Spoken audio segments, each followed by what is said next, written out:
In the final 2 years of World War II, German soldiers facing the overwhelming armor superiority of Soviet T-34s and American Shermans found salvation in an unlikely weapon, a simple, disposable tube that could destroy the most heavily armored tanks of the era. The Panzerfaust, whose name translates literally as armor fist or tank fist, represented a revolutionary approach to infantry anti-tank warfare.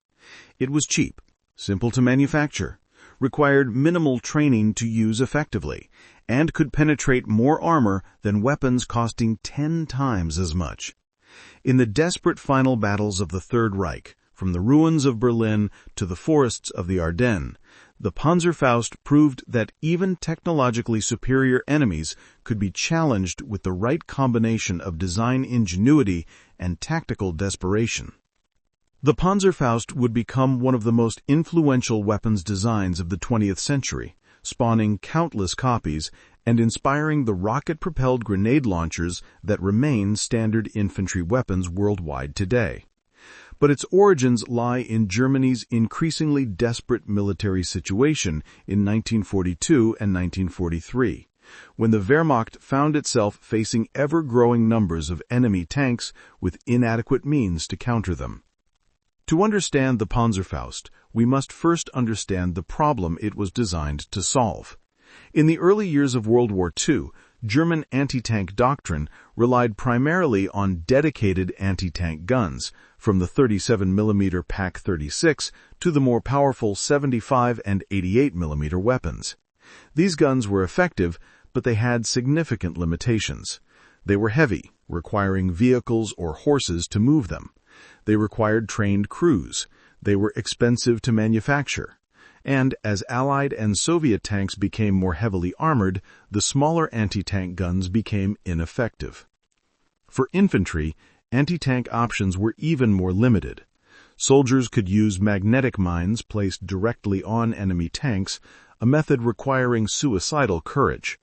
They could use the Panzerbuchse anti-tank rifle, which was essentially useless against modern tank armor by 1942, or they could wait for dedicated anti-tank units with proper guns to deal with enemy armor. None of these options were satisfactory when a T-34 or Sherman was bearing down on your position. The German army recognized this problem and began seeking solutions. The result was a parallel development of 2 weapon types: the Panzerschreck, a copy of the American bazooka but firing a larger rocket, and the Panzerfaust, an entirely original German design that took a different approach to the problem. The Panzerfaust was developed by a team at Hugo Schneider AG, a metalworking company in Leipzig that had been producing various military equipment since the First World War. The primary designer was Heinrich Langweiler, an engineer who had been working on shaped charge warhead technology. Langweiler understood that the key to an effective man-portable anti-tank weapon was the warhead, not the launcher. Shaped charges, which use the physics of explosive forming to create a high-velocity jet of metal that can penetrate armor, had been understood since the 1930s, but perfecting them for practical weapons took considerable development. Langweiler's insight was radical. Make the launcher disposable. Traditional thinking held that weapons should be reusable. A rifle, a machine gun, even a bazooka tube could be used repeatedly. But Langweiler realized that if the launcher was cheap enough, it could be discarded after a single use. This eliminated numerous design constraints. The launcher didn't need to be particularly durable. It didn't need sophisticated sights. It didn't need to withstand repeated firing stresses. It could be optimized purely for single-use effectiveness. The basic design that emerged was brilliantly simple. The Panzerfaust consisted of a steel tube containing a small propellant charge and an oversized warhead fitted to the front of the tube. The warhead was much larger in diameter than the tube. This would become one of the weapon's distinctive visual characteristics. The warhead contained a shaped charge designed to penetrate tank armor. The launcher tube had a simple trigger mechanism and basic sights. That was it. No complicated machinery, no precision parts, no extensive training required. The physics of how the Panzerfaust worked are worth explaining. When the operator pulled the trigger, it ignited the propellant charge inside the tube. This created a large volume of expanding gas. The gas pushed the warhead forward out of the tube. Simultaneously, the gas vented backward out of the open rear of the tube. This is why the Panzerfaust, like all recoilless weapons, produced a dangerous backblast behind the operator. The equal and opposite forces of the warhead going forward and the gas going backward meant the launcher experienced minimal recoil, allowing it to be light enough for infantry use. When the warhead struck a tank, the shaped charge detonated. The carefully engineered explosive created a focused jet of metal traveling at extreme velocity, typically several kilometers per second. This metal jet could penetrate armor plate much thicker than the warhead itself, creating a small hole through which the jet would enter the tank's interior.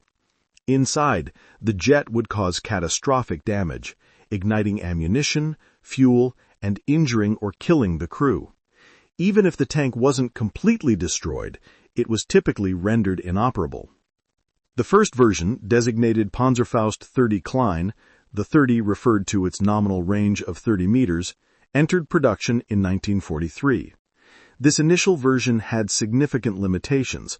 The 30-meter range was wildly optimistic, and effective range was closer to 20 meters or less. The penetration was moderate, around 140 millimeters of armor. But even this early version represented a quantum leap in infantry anti-tank capability.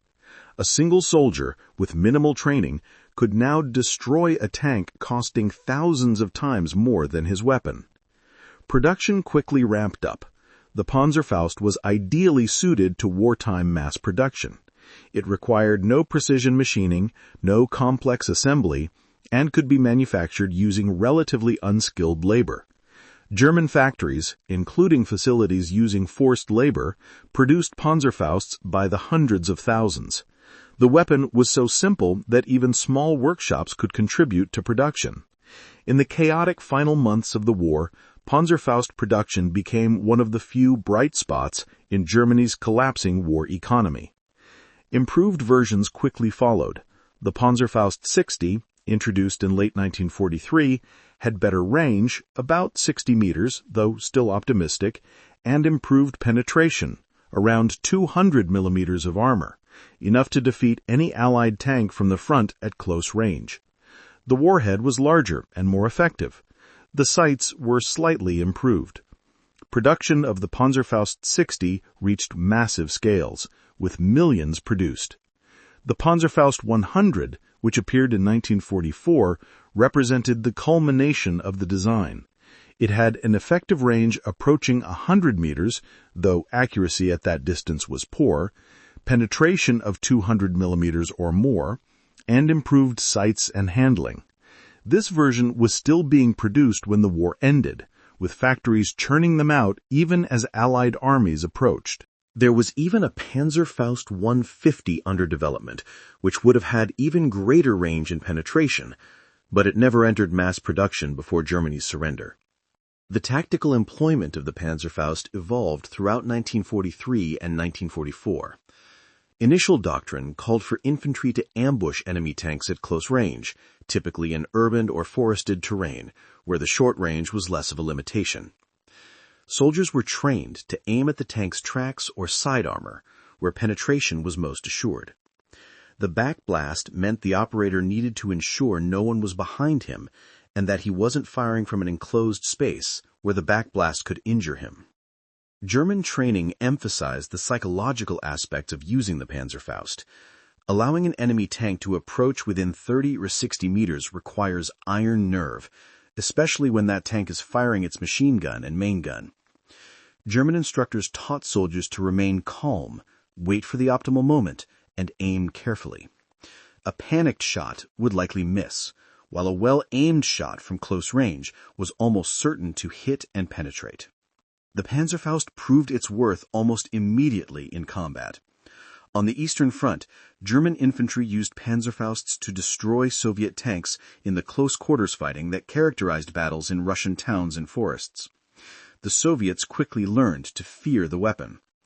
Red Army tank crews began to work more closely with infantry support, knowing that unsupported tanks in urban areas were vulnerable to soldiers with Panzerfausts hiding in rubble or buildings. One German soldier, Obergefreiter Franz Bake, described his first use of a Panzerfaust in combat in 1944. "I was in a building in Vitebsk when I saw a T-34 coming down the street. I had a Panzerfaust, but I had only practiced with it once. The tank was firing its machine gun, and I could hear bullets hitting the walls around me. I waited until it was about 20 meters away, aimed at the side armor just behind the turret, and pulled the trigger. The backblast almost knocked me over, and smoke filled the room. When I could see again, the tank was stopped with smoke pouring from it. The crew was bailing out. I couldn't believe I had actually done it. Killed a tank with a weapon that had cost almost nothing to make." Stories like this multiplied throughout 1944 and into 1945.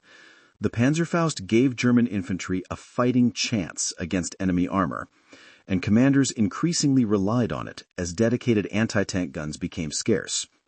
The weapon's simplicity meant that even Volkssturm units, elderly men and young boys conscripted in Germany's final desperation, could be given Panzerfausts and at least theoretically used against enemy tanks. The Battle of the Bulge in December 1944 saw extensive Panzerfaust use.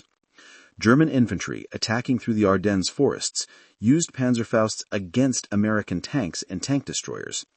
The close terrain was ideal for the weapon's short range. American tank crews learned to fear German infantry with Panzerfausts, and tactics evolved to deal with the threat, including using infantry support and artillery to suppress German positions before tanks advanced. But it was in the final battle for Berlin in April and May 1945 that the Panzerfaust achieved its most iconic status. Soviet forces assaulting Berlin brought thousands of tanks, T-34s, JS-2s, and others. The city's ruins provided perfect conditions for Panzerfaust ambushes. German soldiers, SS troops, Volkssturm, and even Hitler Youth, armed with Panzerfausts, took a terrible toll on Soviet armor. Soviet tank commanders developed tactics to counter the threat. Tanks would advance with infantry support, firing at any position that might hide a soldier with a Panzerfaust. Buildings would be blasted with artillery before tanks entered streets. Flamethrower tanks would burn out buildings where Panzerfaust teams might be hiding. Despite these precautions, Soviet tank losses to Panzerfausts in Berlin were significant. One Hitler Youth member, Armin Lehmann, who was 16 years old during the Battle of Berlin, later recounted his experience with the Panzerfaust. "They gave us these tubes and showed us how to use them. They told us one of these could kill a Russian tank. I was terrified, but I was also indoctrinated. I thought I was defending Germany. I saw a T-34 coming down the street near the Reichstag. I had a Panzerfaust, but I had only practiced with it once. The tank was firing its machine gun, and I could hear bullets hitting the walls around me. I waited until it was about 20 meters away, aimed at the side armor just behind the turret, and pulled the trigger. The backblast almost knocked me over, and smoke filled the room. When I could see again, the tank was stopped with smoke pouring from it. The crew was bailing out. I couldn't believe I had actually done it. Killed a tank with a weapon that had cost almost nothing to make." The human cost of the Panzerfaust's use in Berlin was horrific. Young boys and old men, given minimal training and sent against professional Soviet troops with modern tanks, died by the thousands. The Panzerfaust gave them a weapon that could, theoretically, stop a tank, but it couldn't make up for lack of training, support, and the overwhelming Soviet numerical superiority. The weapon became a symbol of Germany's final futile desperation, arming children and elderly civilians to fight battles that professional soldiers could no longer win. The production numbers for the Panzerfaust are staggering and tell the story of Germany's increasing desperation. In 1943, approximately 1.3 million Panzerfausts were produced. In 1944, this number jumped to approximately 5.5 million. In the first 4 months of 1945 alone, before production collapsed with Germany's surrender, another 2.8 million were manufactured. Total production exceeded 8.5 million units, making the Panzerfaust one of the most produced anti-tank weapons in history. Compare these numbers to other German anti-tank weapons. The Panzerschreck, Germany's reusable rocket launcher similar to the American bazooka, saw production of only about 290,000 units total. Traditional anti-tank guns were produced in even smaller numbers. The Panzerfaust's simplicity and low cost allowed production on a scale that more sophisticated weapons could never match. The manufacturing process for the Panzerfaust reflected the weapon's design philosophy. The steel tube could be produced using basic metalworking equipment. The warhead casing was stamped from sheet metal. The shaped charge explosive was relatively simple to manufacture and fill. The firing mechanism was crude, but reliable. The sights were basic iron sights with no optical components. Assembly required minimal skilled labor and could be accomplished quickly. This manufacturing simplicity had strategic implications. As Allied bombing intensified in 1944 and 1945, German industry struggled to produce complex weapons requiring precision machinery and skilled workers. But Panzerfaust production could be dispersed to small facilities that weren't priority bombing targets. The weapon could be manufactured even as Germany's industrial infrastructure crumbled. In the final months of the war, when production of tanks, aircraft, and artillery had largely ceased, Panzerfausts were still being produced in substantial numbers. The effectiveness of the Panzerfaust can be measured in several ways. In terms of armor penetration, the weapon was remarkably capable. The Panzerfaust 60 and 100, with their 200 mm penetration, could defeat the front armor of most Allied tanks at close range, and could reliably penetrate side and rear armor. The Sherman tank, that had a maximum of about 100 mm of front armor, was vulnerable to the Panzerfaust from almost any angle. The Soviet T-34, with similar armor thickness, was equally vulnerable. Even the heavily armored IS-2 Stalin tank, with up to 160 mm of front armor, could be penetrated by a well-placed Panzerfaust shot.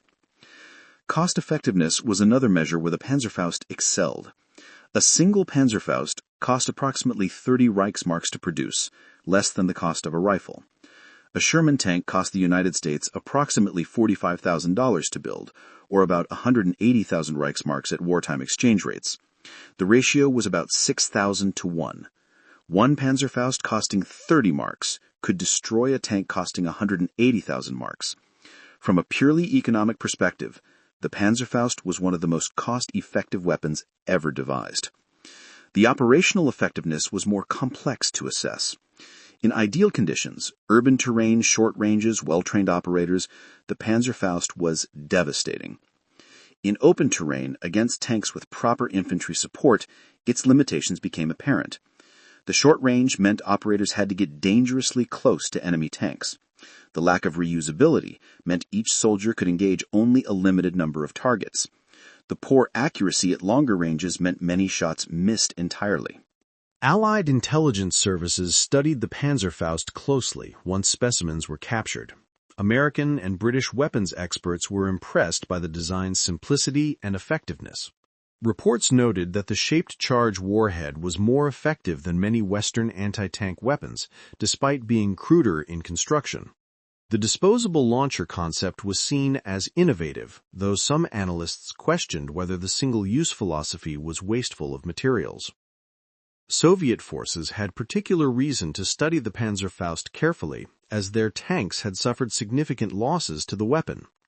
Post-war Soviet anti-tank weapon development showed clear influence from captured Panzerfausts. The RPG series of rocket-propelled grenades, which became standard Soviet and later Russian infantry weapons, incorporated design elements and operational concepts derived from the Panzerfaust. The psychological impact of the Panzerfaust on Allied tank crews was significant. American tank commanders in Europe learned to fear German infantry armed with Panzerfausts.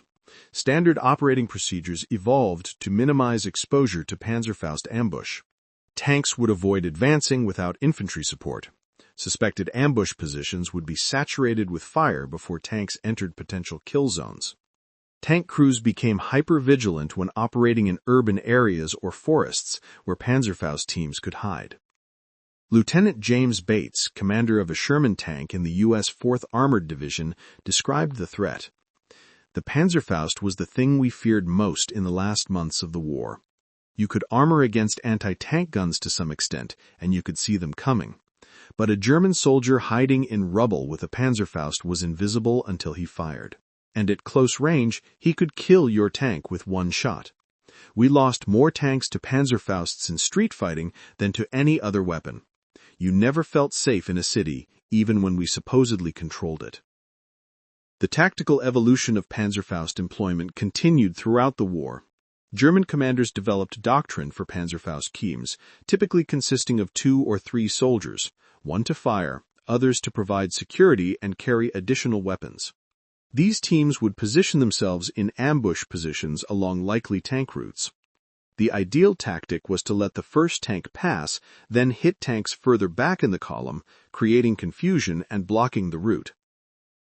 Urban warfare tactics emphasized firing from upper floors of buildings, aiming down at the thinner top armor of tanks. The operator would fire and immediately retreat, as remaining in position after firing invited devastating retaliation. In defensive positions, multiple Panzerfaust teams would be positioned in depth, so even if the first team was neutralized, others could still engage enemy armor. Training with the Panzerfaust was necessarily brief as Germany's military situation deteriorated. Early in the weapon's service life, soldiers received proper instruction, including practice with training versions. By 1945, training often consisted of a brief demonstration and perhaps one practice shot with a training round. Volkssturm units might receive nothing more than verbal instructions and a printed manual. The training manual for the Panzerfaust was itself a masterpiece of simplified instruction. Using clear diagrams and minimal text, it explained the weapon's operation, safety procedures, and tactical employment in a way that even poorly educated soldiers could understand.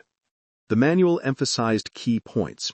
Ensure backblast area is clear. Aim at the tank's side or rear if possible. Fire from a stable position and relocate immediately after firing. One interesting aspect of Panzerfaust employment was the development of improvised tactics by experienced users. Soldiers learned that firing at the base of the turret could jam the turret ring, immobilizing the tank's main gun. Hitting the tracks could immobilize the tank, making it an easier target for other weapons. Firing at the engine deck could cause catastrophic fires. These lessons were passed informally from experienced soldiers to replacements, creating a body of tactical knowledge that wasn't in any manual. The Panzerfaust also saw use in roles beyond anti-tank warfare. German troops discovered it was effective against fortified positions.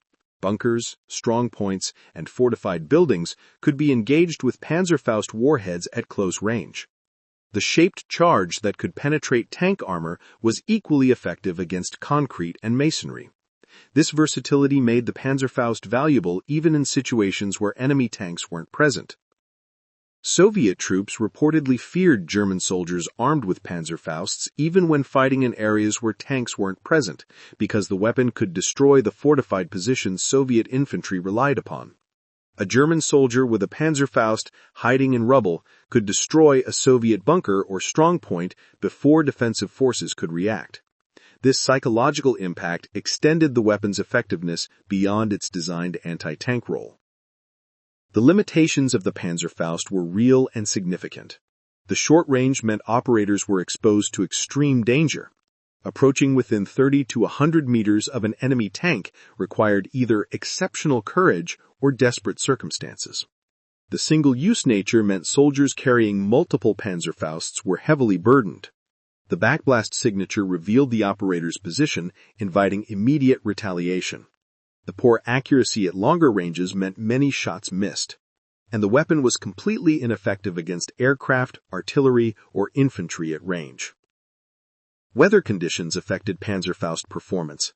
Cold temperatures could affect the propellant, reducing range and velocity. Rain and snow could interfere with the crewed sights and make aiming more difficult. Wind could affect the trajectory of the warhead, particularly at longer ranges.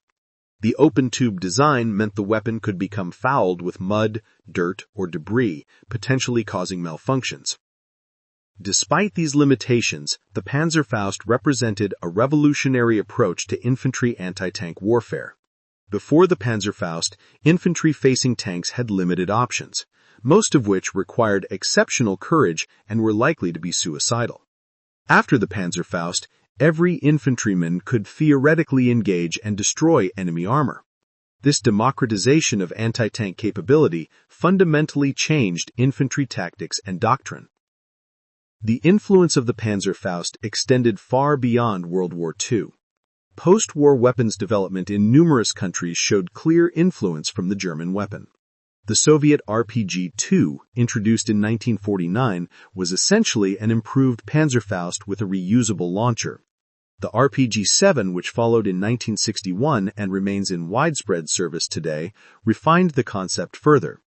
American development of disposable anti-tank weapons like the M72 Law incorporated lessons from the Panzerfaust. Even modern weapons like the Swedish AT-4 and the American M136 carry forward design elements pioneered by Heinrich Langweiler and his team in Leipzig. The shaped charge warhead technology developed for the Panzerfaust influenced anti-tank weapon design worldwide. Modern infantry anti-tank weapons, from disposable launchers to sophisticated guided missiles, virtually all use shaped charge warheads descended from the technology perfected in the Panzerfaust. The physics of armor penetration using directed explosive energy, first made practical in the Panzerfaust, remains the standard for infantry anti-tank weapons today. From a historical perspective, the Panzerfaust represents several important themes. First, it demonstrates how desperate circumstances can drive innovation. The weapon emerged from Germany's increasingly hopeless military situation, where conventional solutions to the tank threat were inadequate. Second, it shows the value of simplicity in weapon design. Complex weapons might be more capable in theory, but the Panzerfaust's crude simplicity allowed production and employment on a scale sophisticated weapons couldn't match. Third, it proves that technological innovation can emerge even from losing sides in warfare. The ethical questions surrounding the Panzerfaust are troubling. In the final months of the war, when Germany's defeat was inevitable, the weapon armed children and elderly civilians to continue a hopeless fight. Thousands of Hitler youth, some as young as 12 or 13, were given Panzerfausts and sent against Soviet tanks in Berlin. Most died. The Volkssturm units, composed of men too old or too young for regular military service, suffered catastrophic casualties while armed with Panzerfausts in the final battles. The weapon enabled the prolongation of a war that was already lost, resulting in countless additional deaths. One could argue that the Panzerfaust's very effectiveness made Germany's final agony worse. Had German infantry been unable to resist Allied tanks effectively, the war might have ended sooner, saving lives on all sides. Instead, the Panzerfaust gave German forces just enough capability to continue resisting, prolonging the conflict for months. This is a dark legacy that accompanies the weapon's technical achievements. The Allied response to the Panzerfaust threat evolved throughout 1944 and 1945. Tank tactics changed to minimize exposure to infantry ambush. Infantry support for tank operations increased. Artillery and air support were used more extensively to suppress areas where Panzerfaust teams might be hiding. Flamethrower tanks and infantry flame weapons were employed to clear buildings and positions where Panzerfaust operators might be concealed. These tactical adaptations reduced but never eliminated the Panzerfaust threat. American forces developed specialized tactics for fighting in German towns and cities where Panzerfaust ambushes were expected. Infantry would clear buildings room by room before tanks entered streets. Artillery would destroy buildings that commanded key intersections. Tank destroyers would provide overwatch, engaging any position that fired on advancing tanks. Despite these precautions, American armored units continued to lose tanks to Panzerfausts until the end of the war. Soviet forces, who faced the Panzerfaust threat most extensively, developed their own counter-tactics. Soviet doctrine emphasized overwhelming firepower. Any suspected German position would be saturated with artillery, rocket fire, and direct fire from tanks and assault guns. Soviet infantry would advance in close coordination with tanks, suppressing German positions before they could fire Panzerfausts. Flame-throwing tanks would burn out buildings and fortifications. These brutal but effective tactics reduced Soviet tank losses to Panzerfausts but couldn't eliminate the threat entirely. The final days of World War II in Europe saw Panzerfaust used in increasingly desperate circumstances. In Berlin, as Soviet forces closed in on Hitler's bunker, teenage boys armed with Panzerfausts fought from the rebel. In Prague, in the war's final days, German forces used Panzerfausts against Czech insurgents and Soviet tanks. In isolated pockets throughout Germany, holdout forces continued using Panzerfausts even after the official surrender. The weapon had become synonymous with Germany's final, futile resistance. After Germany's surrender in May 1945, Allied forces captured enormous stockpiles of Panzerfausts. Millions of the weapons were found in depots, warehouses, and abandoned military positions. Most were destroyed, but substantial numbers were retained for study and testing. Some found their way to resistance movements and insurgencies in the post-war period. The weapon's simplicity and effectiveness made it attractive to irregular forces, and Panzerfausts continued to appear in conflicts for decades after World War II ended. The technical legacy of the Panzerfaust influenced weapons development worldwide. Western militaries studied captured Panzerfausts extensively, leading to development of similar weapons. The concept of disposable anti-tank weapons became standard, with weapons like the American M72 Law and the British Piat, although the Piat preceded the Panzerfaust, incorporating lessons from German development. The Soviet Union's extensive post-war anti-tank weapon development showed clear influence from captured Panzerfaust technology and operational concepts. Modern infantry anti-tank weapons owe a clear debt to the Panzerfaust. The RPG-7, one of the most widely produced weapons in history, with tens of millions manufactured, is a direct descendant of Panzerfaust design concepts. The shaped charge warhead, the simple launcher, the infantry portable format all trace back to Heinrich Longweiler at Leipzig. Modern disposable anti-tank weapons like the AT-4, Small, and Law 80 carry forward the Panzerfaust's philosophy of simple, effective, single-use anti-tank capability. The Panzerfaust also influenced military doctrine regarding infantry anti-tank defense. The weapon proved that infantry could engage and destroy armor effectively without requiring dedicated anti-tank units. This led to post-war doctrine emphasizing anti-tank capability for regular infantry units. Modern infantry doctrine assumes that every infantry squad has anti-tank capability, a concept that emerged directly from the Panzerfaust's demonstration that individual soldiers could destroy tanks. In the final analysis, the Panzerfaust stands as a watershed in military technology. It emerged from Germany's desperate circumstances in 1942-1943, was produced in vast numbers by 1944-1945, and influenced infantry anti-tank weapons for the remainder of the 20th century and into the 21st century.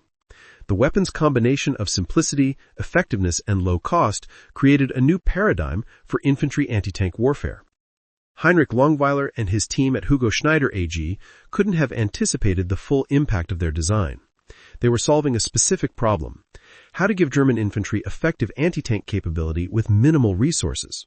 The solution they devised was revolutionary in its simplicity: a disposable tube, a shaped charge warhead, a simple propellant charge, and basic sights combined to create a weapon that could destroy the most sophisticated tanks of the era. The human cost of the Panzerfaust was measured in thousands of destroyed tanks, tens of thousands of killed tank crew members, and countless German soldiers who died using the weapon in desperate circumstances. In the rubble of Berlin, in the forests of the Ardennes, in the ruins of countless German towns, soldiers armed with Panzerfausts faced enemy armor in close-quarters combat. Many destroyed enemy tanks, many more died in the attempt. From its first combat use in 1943 through the final battles of 1945, from the engineering offices of Hugo Schneider AG to the smoking ruins of Berlin, from the hands of professional Wehrmacht soldiers to those of frightened Hitler youth, the Panzerfaust wrote its place in military history. It was a weapon born of desperation, refined through necessity, and employed with results that far exceeded expectations. The legacy of the Panzerfaust extends into the modern era. Walk through any military museum, examine any infantry squad's equipment, study any modern conflict, and you'll find descendants of Longweiler's design. The shaped charge warhead that could penetrate tank armor, the simple launcher that could be discarded after use, the concept that individual infantrymen could engage and destroy armored vehicles, all of these concepts trace directly back to the Panzerfaust. In the end, the Panzerfaust stands as one of World War II's most influential weapons, not because it changed the outcome of the war. Germany would have lost regardless, but because it changed the nature of infantry anti-tank warfare forever. It proved that simple, cheap weapons could be as effective as sophisticated, expensive ones if designed correctly for their operational environment. It demonstrated that even technologically inferior forces could challenge armor superiority with the right weapons and tactics. And it showed that innovation could emerge even from desperate circumstances, creating solutions that would influence warfare for generations to come. From the first Panzerfaust 30 produced in 1943 to the modern RPG-7s and AT-4s still in service today, from Heinrich Langweiler's design cables to battlefields worldwide, the impact of this simple German weapon continues to resonate. The Panzerfaust, Hitler's last-ditch tank killer, became one of the most copied, most influential, and most enduring weapon designs of the modern era. Its legacy, for better or worse, continues to shape infantry warfare in the 21st century, more than 80 years after the first examples rolled off production lines in wartime Germany.